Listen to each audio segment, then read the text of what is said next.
People took to the streets in Charlotte, North Carolina again last night. This time, the demonstrators were peaceful. The protesters are demanding to see the police video of the shooting. Christian ministries have also been on the scene, praying for peace and for people who need help and hope. George Thomas has the story. No justice, no peace. The demonstrations were largely peaceful as more than 400 National Guard troops and police kept watch. Meanwhile, family members of Keith Scott said police video of his fatal shooting has left them with more questions than answers. Scott, a 43-year-old black man and father of 7, was shot on Tuesday by Officer Brentley Vinson, who is black. Police say a gun was recovered on the scene. His family says he didn't even own a weapon. They claim he was carrying a book, not a gun. After Scott's relatives watched the police video of the shooting, a family lawyer said when he was shot and killed, Mr. Scott's hands were up by his side and he was slowly walking backwards. The family wants the video released, but police say that won't happen until the investigation is over. In the wake of the violence, churches and Christian ministries have been out on the streets looking to help and praying with people. The Billy Graham Evangelistic Association deployed crisis-trained chaplains. A gentleman walked by, saw my truck, saw our van, walked over, said, "Are you chaplains?" "Yes." "Do you have a minute?" "Yes." "Can I tell you my story?" "Yeah." And he just needed prayer. He just said, "I'm overwhelmed with life right now," and that's a constant theme that we hear often. On Wednesday night, as police and protesters clashed, Charlotte pastor Kirby Anthony and members of his church were on the streets. We decided to go down into Uptown for one reason and one reason only, to pray and to be a light for those that were there, to be a light for the police officers and to be a light for the protesters. Meanwhile, the officer involved in the fatal shooting of an unarmed black man in Tulsa, Oklahoma, will face a first-degree manslaughter charge. I determined that the filing of the felony crime of manslaughter in the first degree against Tulsa police officer Betty Shelby is warranted. Shelby encountered Terrence Crutcher last Friday night with his car abandoned in the middle of the street. Shelby claims Crutcher ignored her commands and feared that he had a gun. Traffic, I got a subject who won't show me his hands. But police in Tulsa have released a dashcam video, and it showed Crutcher with his hands up and walking away. He's got his hands up there for her now. Crutcher was shot moments later. His family said his death was racially motivated. While we are pleased to learn that the officer who senselessly killed my beloved twin brother will face criminal charges for her reckless act, we understand that nothing will bring him back. Officer Shelby turned herself in early Friday morning to face the first-degree manslaughter charge.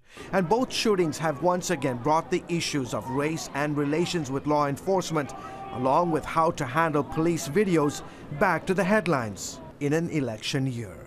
George Thomas, CBN News. Well, bottom line, we need to release these police videos. That's why they're being taken, is to show exactly what happened in these violent encounters so that the public knows, we all know, and we need to have justice in these situations. You just can't sweep it under the rug. You can't try to deny what's already on a recorded piece of video. They need to release that. But I think even more importantly, we need to pray as a nation. And that's why CBN is calling us into a 40-day period of prayer. And it should not end at the 40 days. It should end when this violence ends, when the racial divide ends.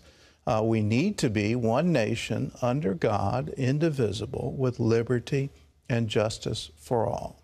Well, this weekend, they're opening a long-awaited museum on African-American history, and John Jessup has that story from our CBN News Bureau in Washington. John?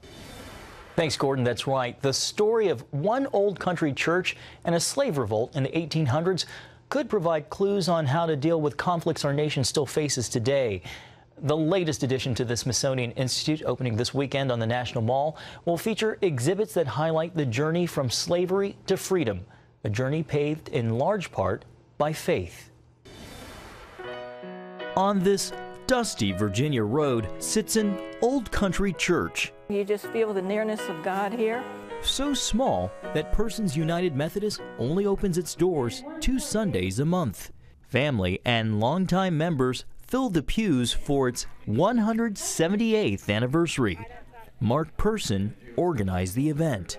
My ancestors were founding members of the church. Big names like the state's governor, the president, and even the Queen of England have noted the church's history through the years. And the church's reputation is sure to grow as people learn about its connection to the new Smithsonian Museum of African American History and Culture. All this property behind the church used to belong to the family, including Person's mill pond back in those woods. It has historical significance because back in 1827, a young African American preacher was baptized there. He would go on to lead the largest and bloodiest slave rebellion in American history. His name? Nat Turner, a deeply religious slave who learned how to read. A powerful speaker nicknamed the Prophet, Turner claimed he saw visions from God. Mark Person recalls hearing about Nat Turner as a child. As I got older and, we kind of got a little more history from the elders, they said there was an insurrection of 1831. Mark's great-great-uncle was among the dozens of people killed in the rebellion against white slave owners led by Turner. About 60 men, women, and even children died at the hands of slaves determined to seize their freedom no matter the cost.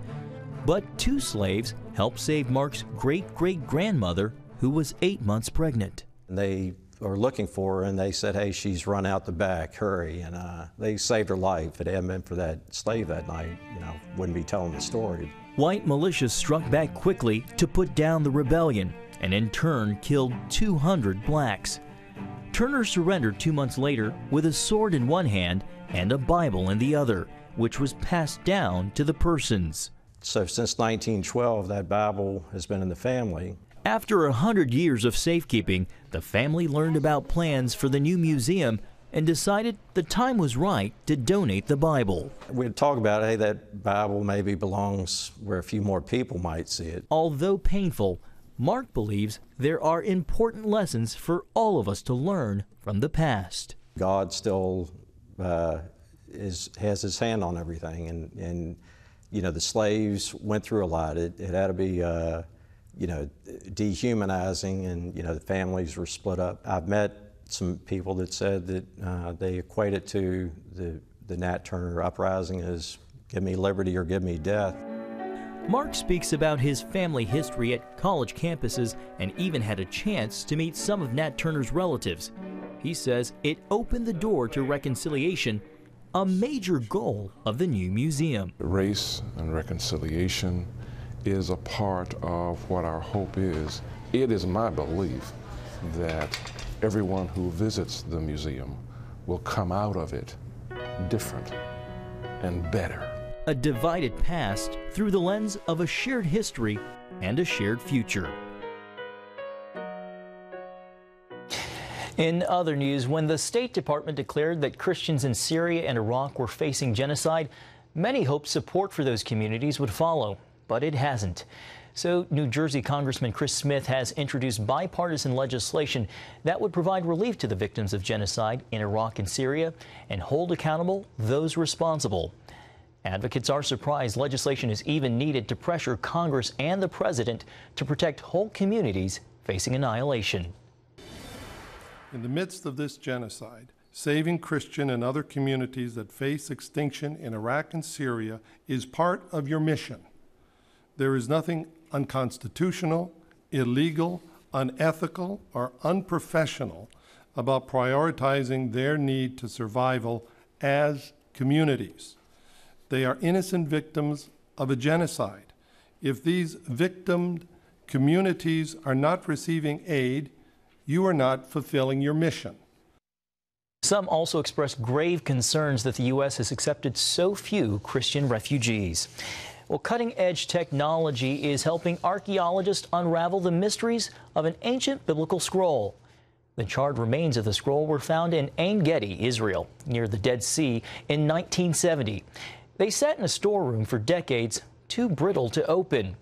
Now, researchers say a new digital scanning technology allowed them to read the scroll, including 8 verses from the book of Leviticus. Dr. Cornay Becker, Dean of the School of Divinity at Regent University, explains what the scientists found and why it's so important. The oldest version that we had of Leviticus actually went back to the 8th century, and this puts us back to possibly the 1st century, definitely the 2nd century. And what's extraordinary about us is that this indeed affirms the veracity, the truthfulness, the trustworthiness of the biblical record that we have.